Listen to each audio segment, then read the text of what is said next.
Kaya naman gusto ko ibalita sa inyo. Tinetesting niya na ngayon yung Deco. Ayun na! Alam nyo, ang kagandahan kasi dito sa Deco, tingnan natin kung gaano kabilis ang PLDT fiber dito. So ito na siya. 198. Bang! Ayun na. Hey! Welcome back! It's me again, Rhinal G. Kamusta po kayong lahat? Ito ay update vlog doon sa ginawa nating internet na vlog noong nakaraan. Pero ngayon, dahil nga sinabi ko sa inyo na nakaraan, yung nag-apply kami ng PLDT. At noon ngang last week, dumating na siya at na-install na siya dito.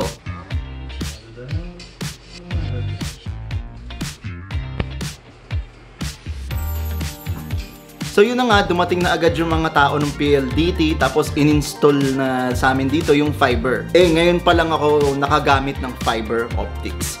Ito ay PLDT plan 2,800 per month. Medyo mahal yung plan niya, pero ito kasi ay 50 Mbps. Yun yung minimum speed niya, 50 Mbps. Pero umaabot siya sa mga 70, 80, 90 Mbps at talaga namang sobrang bilis talaga ng internet namin. So yun nga no, ngayon lang namin to na-try. Kaya naman gusto ko ibalita sa inyo na talagang sobrang ganda ng PLDT fiber dito sa amin, At saka bago pa lang naman kasi siya, kaya wala pa akong na-encounter na problem sa kanya. Ito na yung PLDT home fiber. Yan. Tapos may kasama siyang landline. Yan. Hello? No. May kasamang landline yan. Ayan. So, tingnan natin kung gaano kabilis ang PLDT fiber dito. Upload speed at saka download speed. Tingnan nyo naman. Ready? Bang! 62 at saka, ayan, 48. Yan. Yan, ganyan kabilis ang PLDT fiber dito sa amin. 50 Mbps ang plan yan, pero sumusobra siya, di ba? Nakita nyo. Kung minsan, lalo na pagkagabi, umaabot pa yan ng 90, 190. 80, mayroon, ano? 198. 198? Na speed test daw ni David ng 198 yung fiber. Talaga namang malupit. Pero ito, may konting problema. Kasi, kung nandito nga sa first floor yung modem, dito in-install. Pagdating namin ng second floor, nawawala yung wifi. Tapos, nagda-drop siya bigla. So, okay naman, nasasagap pa rin siya. Pero, nagda-drop. Kasi nga, may interference. Ibig sabihin ng interference, yung mga, kumbaga, mga nakaharang sa kanya doon sa signal. Ano yung mga yon? Yung pinto, yung wall. Yan, mga interference yan. So, ganito ang gagawin natin. Meron akong biniling device. Ang tawag sa kanya ay mesh wifi system. Ito yon. Whole home mesh Wi-Fi system. Seamless roaming, parental controls, adaptive path selection. Fast, stable, everywhere. Wi-Fi dead zone killer, connects up to 100 devices. Easy setup via Deco app, enhanced dual band speeds. Ito yung binili namin device. Itong device na to, kumbaga magtatawid ng Wi-Fi sa mga rooms o kaya sa mga floors. Halimbawa, masyado malaking bahay nyo, may 3rd floor, 4th floor, pwede nyo kayong bumili nito. TP-Link ang tatak nito, tapos ang tawag sa kanya ay Deco. Ngayon, itatry natin, kapag kinabit ba natin ito, kung yung speed ba ng PLDT dito sa baba, kapareho na pagka nilagyan natin ito sa taas. Alright? So, ngayon, i-unbox muna natin to. Tingnan natin yung mga laman niya. Unboxing na naman! Nag-iisip kayo kung ano ang price nito. Medyo may kamahalan to. 5,300 yata ang bili ko dito. So, ito na. Woo! So, ganito yung itsura niya. Para siyang, anong tawag doon, mami? Air purifier. Ayan siya. Ito ang itsura niya. And then sa likod, mayroon siyang LAN device. Ito daw, dalawang to, auto-detect daw yan. Pag in-insertan mo siya ng LAN cable na internet ang laman, madedetect niya to as internet. Pero pag in-insertan mo naman siya ng PC, madedetect niya as LAN. So, marunong siyang dumitect ng WAN at saka LAN. Yan. So, tatlo tong ganito. So, ito nga yung ilalagay mo. Halimbawa, ito dito sa first floor. Tapos, ito yung halimbawa sa kwarto ni David. Tapos, ito naman yung sa studio. So, tatlo yan. And then, may manual of instructions, LAN cable. Tapos, tatlo din syempre yung power adapter. Yan, tatlo din yun to. So, ito lang ang laman niya. Isa lang yung LAN cable niya. Ito lang yung magko-connect from internet, from ISP, sa isang ganito. So, ito yung parang siya yung pinaka-main, yung galing sa ISP. Tapos, sa kanya, ipapasa niya dito. So, later, isa-set up natin itong mesh na to, ilalagay natin sa iba't ibang kwarto. Papakita namin sa inyo. So first step, kailangan natin mag-download ng TP-Link Deco app. Ayan, na-download natin. So nandoon yung TP-Link sa App Store. And then pagkatapos natin, ito na siya, nakakonect na siya via wire. Tapos pagka ganyan daw yung kulay, ready for setup na daw yung itong Deco. Ready na siya. So ito na yung Deco app. Ayan. So i-setup lang namin na sandali. So kailangan nyo lang mag-register dito sa Deco app. So ito na yan, mangyayari pagkatapos mo mag-register. Let's begin! Nagsisetup na siya. Hinahanap na niya yung Deco. Ayan na, nahanap niya na. Okay na daw. Okay. So, ito yung nasa living room. Detecting internet connection type. Okay. Next. Okay. Next. Create na ako ng ID at saka password. Nakita yung password. Ayan na. Covers TV Internet. Kita niyo ba yan? Covers TV Internet. Ayan na, na-found na daw niya. Tapos tinetesting niya na ngayon yung Deco. Ayun na! I'm done for now. Pero, dahil nga tatlo yung Deco natin, so ang gagawin naman natin, isi-set up natin yung dalawa sa taas. Alright? Pero I'm done for now muna. Dahil itetest muna natin yung internet speed niya dito sa Deco. So, ayan yung speed niya sa Deco. Ayan. O, ayan naman yung sa app speed.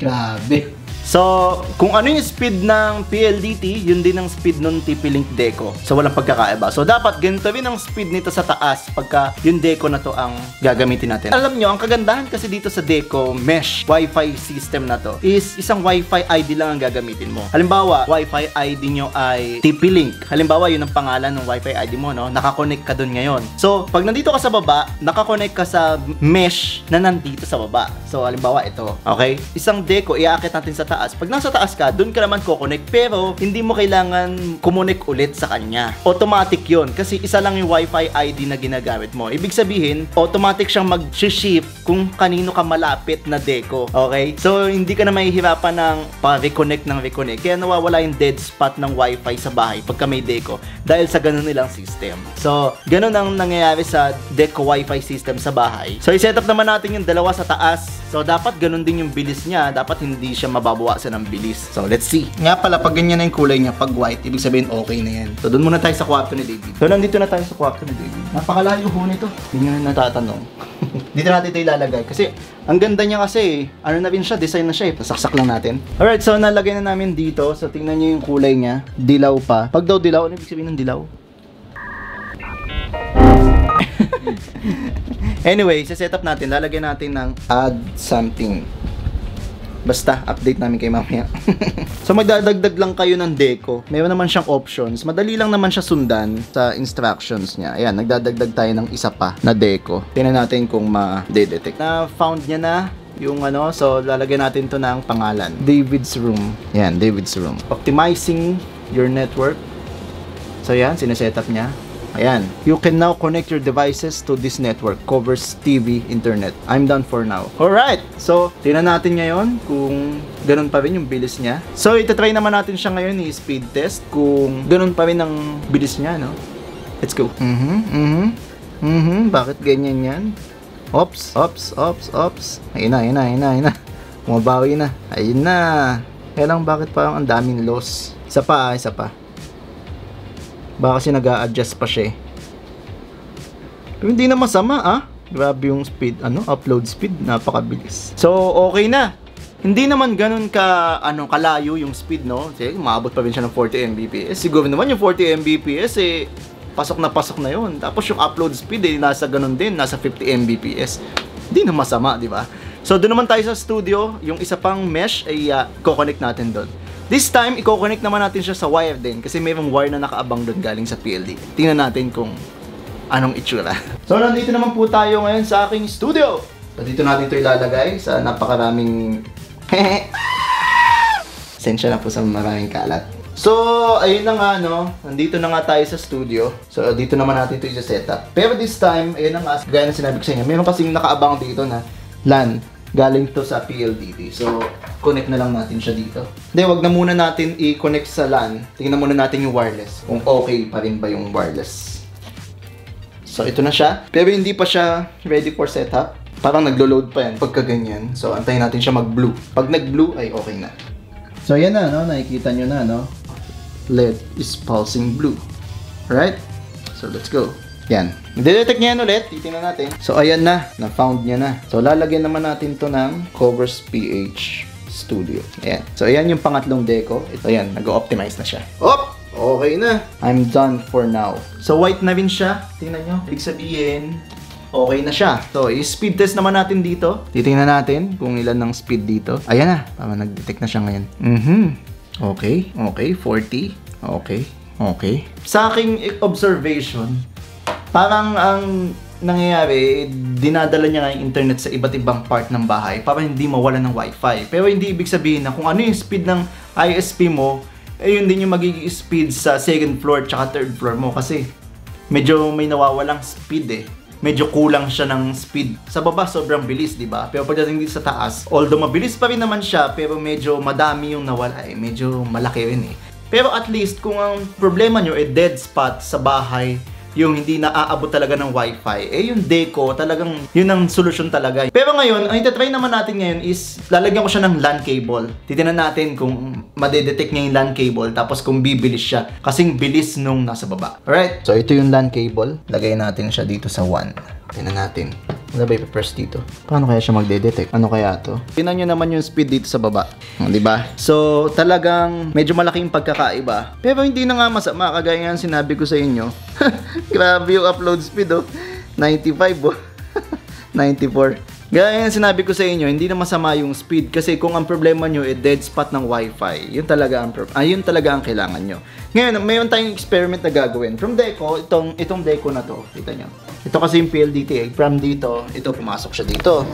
Ito naman, itong wire na to, ito yung papunta naman sa deco dun sa studio.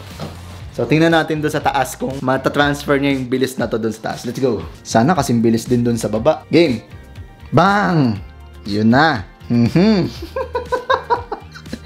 Yun na. Pasok. Bang! Oh, di ba? So, confirmed. Yung speed ng deco sa baba, naipasa niya dito sa taas kapag LAN cable. So, kung meron kayong mga deco, o gusto niyo bumili din ng deco, mas mabuti pa rin kung LAN cable ang connection. Kung kaya nyong lagyan ng LAN cable, mas mabilis talaga siya kumpara doon sa wireless. Kasi parang ang ginagawa kasi ng wireless, pinipenetrate niya yung mga dead spot. Kaya nagkakaroon siya talaga ng loss. Pero kung ang problem ay dead spot ng wifi, masusolusyonan niya pero mababawasan yung bilis. Pero kung gusto ninyong ma-transfer yung mismong bilis ng internet nyo sa ibang palapag ng bahay, mas maganda talaga kung LAN cable. So yan, nakita nyo, no? Napakalayo ng diferensya. For last speed test natin, bang! Yun talaga eh, oh. Nandun na talaga siya eh. Nasa dulo na talaga siya eh, oh. Pa 100 Mbps na eh. So, yun na talaga na transfer niya na nga yung bilis niya sa taas through LAN cable. Okay? Yung dalawang mesh pinag-connect ko. Kaya yung kung ano yung bilis sa baba, yun din yung bilis dito sa taas. So, ayan.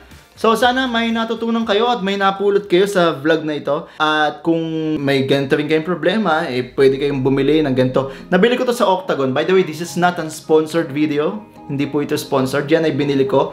5,300, tatlong device na mesh.